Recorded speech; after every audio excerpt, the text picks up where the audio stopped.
Hi, this is Jim Williams. We're in the middle of our weekly series here on how to play better golf on the golf course. So I'm out at my home club, Old Natchez Country Club, Nashville, Tennessee. I'm on the 4th hole here, and I love this hole. This is an old, beautiful hole. It's an old wall in the middle here. It's a nice little short dog leg that goes a little right to left, favors a tee shot that starts to the right, and then curves back toward the flag. So this hole, for me, is a drawer of the ball, sets up perfect. Now, I've got 2 balls up on the tee, and this is what we're going to talk about. A lot of you on a hole like this with a tee box at this position are going to set up over here to the right. So if I set up on the right like this, okay, what I feel like to me is most of the fairway is behind me.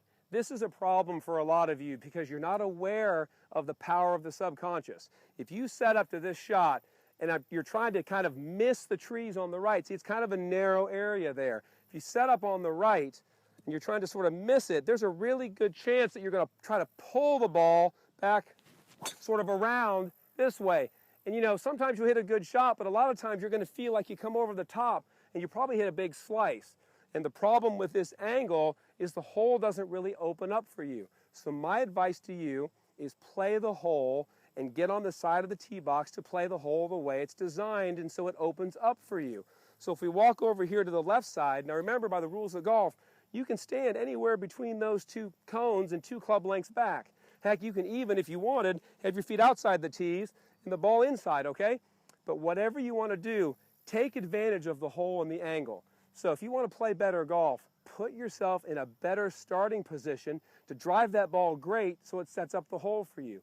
So for me as a right-handed player, I'm over here. As I'm looking down the fairway now from here, what I like about this angle is I feel like here, the entire hole's in front of me. So if I want to swing from in to out, which is the key to hitting a draw, is you got to have the path of the club moving to the right of the target, okay? And hopefully the club face is somewhere in between the target and the path, right? So it'll draw, but you've got to have the path. You don't want to have anything in your subconscious making your path correct back to the left. That's going to put side tilt, curve to the right. I want draw, spin, or draw tilt to the ball going right to left. So dog leg right, get on the left side of the dog leg left, excuse me, get on the left side of the tee box. So I'm going to get back here like this. I'm going to line my club face up at my start line. I'm going to swing a little farther to the right than that line and hopefully hit a real good solid draw. Just like that. I hit that really great right over the wall with a little bit of a draw. Never came close to hitting either side of the trees there. That's the highest percentage angle that you can take on a hole. So when you play, have this kind of strategy on the tee. You'll be really amazed at how much it makes you play better. Good luck. Okay, so let's continue on what we just talked about the last hole, the 4th hole at Old Natchez, which is a dog leg to the left. And you favor the left side of the tee box, and I want to hit a ball that goes right to left. Now we're on the next hole, the 5th hole, which happens to be a hole that curves left to right. Now I love this hole too. And so for me, I don't want to hit a draw here. And I think it's important for a lot of you that maybe haven't played a lot of golf to maybe start to think this way. If you can, try to work the ball sort of in the direction of the flag or the green. So in this case, as you can see out there, the hole veers out and kind of boomerangs up to the right. So the shot that I play intuitively here is a fade.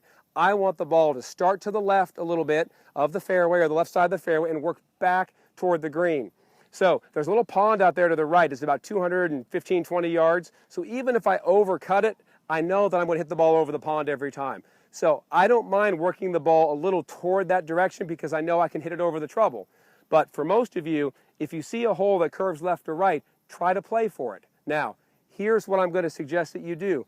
The last hole, we stood on the left side of the tee box and hit out to the right. If I want to hit a fade, right, I'm going to need to be on this side of the box, which is the right side, because remember, to hit a fade, the ball has to start a little left of my ultimate target, and then I want to aim a little more left and swing more left than that. So the club face is in between my swing direction and my target or my landing spot. So if I stand on this side of the tee box, which is what I did last time, and I want to hit a fade, to get around those trees right there, I've got to start the ball toward the lake. And if I do that, it's going to slice over the lake or maybe in the lake. And so to hit a fade here would bring too much of a risk of actually hitting the trees. I have no room on this tee to start the ball left to right from the left side. So whereas before we stood on the left and swung to the right, on this hole we're going to stand on the right and swing to the left. So here's how it's going to look. I'm going to get back here like this, look down the fairway. My starting point is going to be left of the cart path over those tee markers up there, and I'll pick a real small starting point. I'm going to curve it back toward the green up there in the distance. So here's what we're going to do. I'm going to get up like this. I'm going to rehearse my swing, feel a little bit of an out path relative to the target, but it's really pretty square to my normal swing line. But I'm just going to get the club path to move a little to the left and hopefully get the ball to veer back to the right. So here we go. Got a lot of room here on this side. I don't feel like I'm in the way of anything. The trees aren't in the way. Nothing's going to inhibit me from doing, hopefully, what I want to do. And that's perfect. Ball started right down the center of the fairway, curved right up the right side. I've got a little wedge in. That's just what I was looking to do. So hopefully these ideas help you about favoring the right side of the tee box or the proper side for the kind of shot that you're attempting to play. Good luck.